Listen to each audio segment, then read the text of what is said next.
All right. Good evening. Appreciate you guys waiting up. Certainly want to see the guys in the locker room before getting out here. But, overall, again, you never apologize for victory. But we'd like to be a little bit more sharp in some of our execution in a couple different phases. That being said, also, a couple guys were held out of this game later in the week, felt that they weren't healthy enough to contribute at a high level. Austin Faliu was a guy. Jawan was really close, but we held him. Bryson Young was the guy we also held out of the game, as well as Khalif Halassi. Thomas Graham, we feel is, had a minor tweak in the game. Mikael Wright stepped in, did a great job. Jake Hansen is being evaluated. He was pulled out of the game. Cyrus was having some back spasms, so he was held out as well. And I think that's about it right there in terms of injuries. With that being said, open to questions.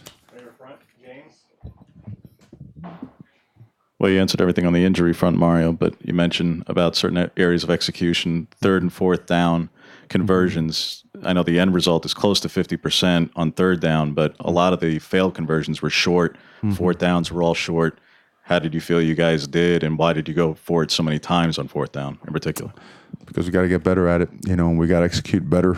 We knew they were going to have a challenging scheme due to the amount of odd plugs, cross blitzes, and whatnot, and we were going to have to be very disciplined with your tracks, playing with your hands, making sure you're giving backside help with your backside hand. And they made some plays. We made a couple, but they certainly, credit to them, they made some plays as well. And it's something that we got to improve upon. Front left, Matt.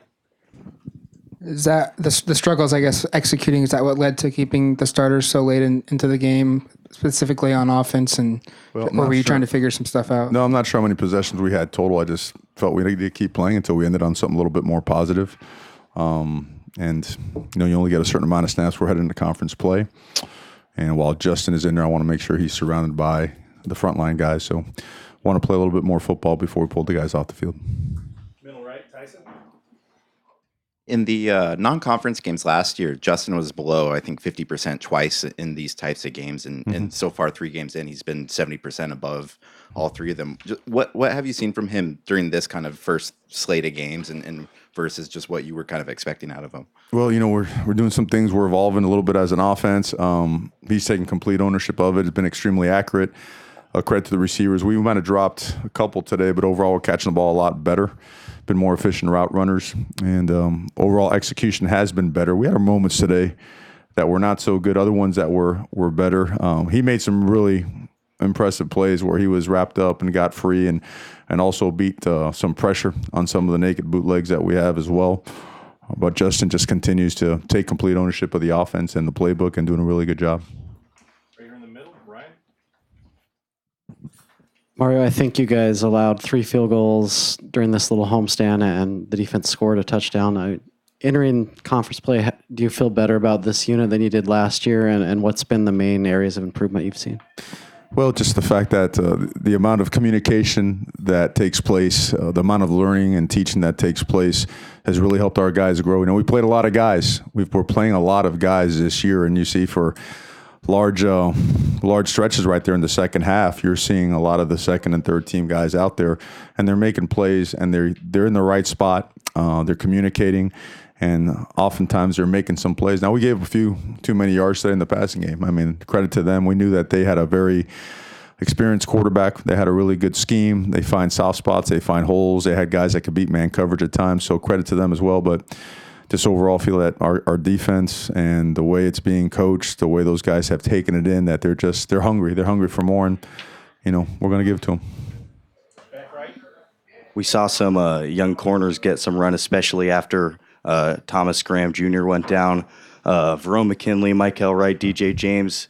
Can you just talk a little bit about how you think they played tonight? We always felt these guys were going to jump in there and contribute in a main and a primary role when we had them, when we were recruiting them, and certainly when camp started. And it happened today more so than it has the last couple games. I thought they did an excellent job. I think that you saw how confident Mikael was when he was out there playing. I think he got an interception on his 4th or 5th play, if I'm not mistaken.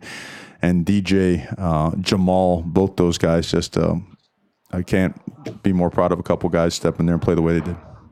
Front left, Matt. What do you make of the run game? And Verdell only had 5 carries. I think he only played in the second half or the first half last week. Are you trying other guys, keeping him fresh, or what's kind of your running back? A little bit of both. We did not run the ball very well in the first half. Came on the third quarter and then started getting some more chunk yardage. Then had a couple negative plays there early in the fourth quarter, and then had a couple other ones. So definitely a lot better in the second half. I don't know statistically where it was, but I know we didn't do a good enough job in the first half. And again, we knew that it was going to be one of those deals where, look, there's enough stuff in there where you got to control the line of scrimmage and prevent negative plays, because the way that they wind their A and B gap blitzes, their cross blitzes, their stunts, their N-E stunts, meaning the nose and the end, and the vice versa, that there were going to be some free hitters at times. You know, sometimes when you're running 5-on-5 or 6-on-6 blocking schemes, that it may happen, and they got us on a couple, you know, credit to them, but and then a couple other times we got them. So That fourth down you guys went for in their territory in the third quarter that you guys didn't get. What's the balance there between getting your guys experience executing on fourth down versus getting your kicker some experience before going into you got to conference? pick and choose which one you want to get experience at, and felt that we needed to keep playing football. Right here in the middle. Hey, I'm Derek, Portland Tribune. Obviously, the offense has gotten a lot of attention with Justin and then the 77 points last week. But do you feel like your defense, 6 points last week, 3 points this week, no touchdowns. Do you feel like they should be getting more talk? And what have you seen from them that's been, obviously the opponents aren't I can't what you'll judge see on later. what But kind of talk they can get or whatnot. I know that we love the way that they're playing. Very proud of the way that they're executing and the amount of pride that they take in preparation. They certainly deserve any positive credit they get. I think they're more in tune and more, I would say, motivated by just getting better. You know, certainly I'm sure they take the attention if they got it. I totally agree with you. But again, they're just focused on getting better, and they've done a great job so far. And you know, the best is yet to come. We feel that way. James on the left. Follow on CJ Mario. Clearly, at the end of the Auburn game, it looked like it was either his shoulder or arm. He was starting to nurse that a good bit. He was managed last week. It's low this week. Is there lingering effects from that for him? And defensively, is the switch of Javon and Verone from nickel and deep safety, is that permanent going forward? Well, first with CJ's healthy. I think even though he suffered maybe a stinger or something of that nature against Auburn, we haven't seen any effects in practice. He's a good runner. You know, he runs really hard. But you know what? The other guys they've run hard too. They deserve some opportunities, and I think they made the most of them tonight. So feel good about where the backs are. You know, the only one that was dinged up was Cyrus, and he was just having legitimate back spasms. But you know, your other question, I know you had to. I don't think we can make it permanent. I mean, the way those guys have played, there's versatility there. A lot will depend upon who we're playing, how we match up. We got to continue to just find ways where we can put our best against other people's best. So you'll see that thing go back and forth week to week. Back to Tyson in the middle over here. We've seen Throck play a ton of different positions over the years, but how hard is it to adjust like that in the middle of the game, to go from not just playing one side but then to going and snapping the ball? I can't explain how valuable he is, how impressive that is. I mean, I played offensive line. I have zero chance of doing anything like that. And I've been with guys that are really good players that if you told them they had to move positions, they just about lost their mind on the sidelines. And for him, he's cool as can be and just goes in there. And to me, the most impressive part is how accurate his snaps are.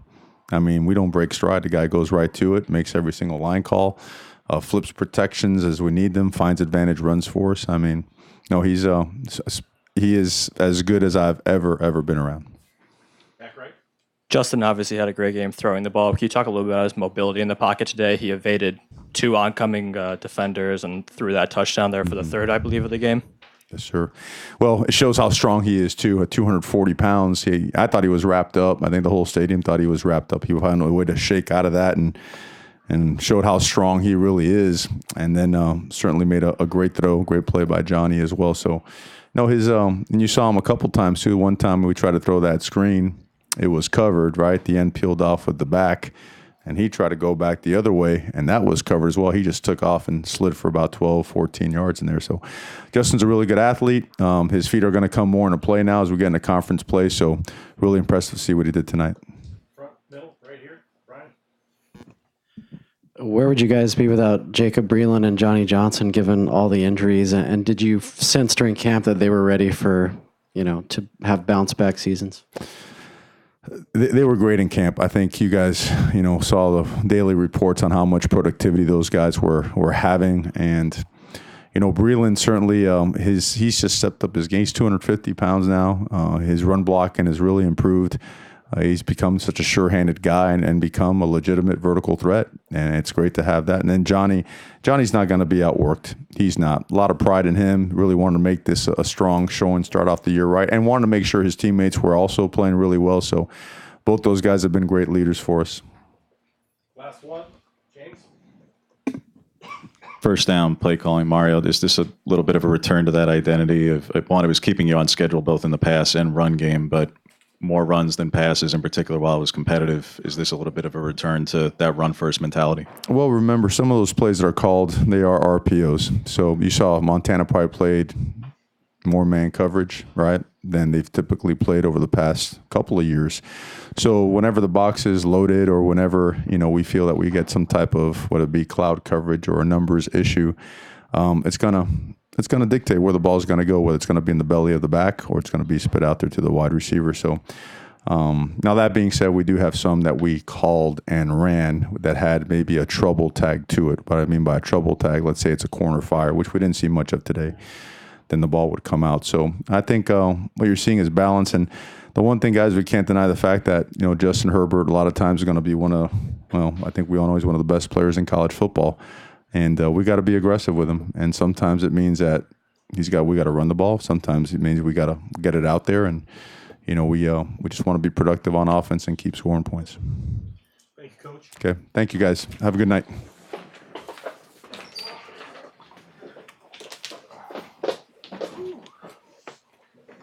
Student athletes will be in the back.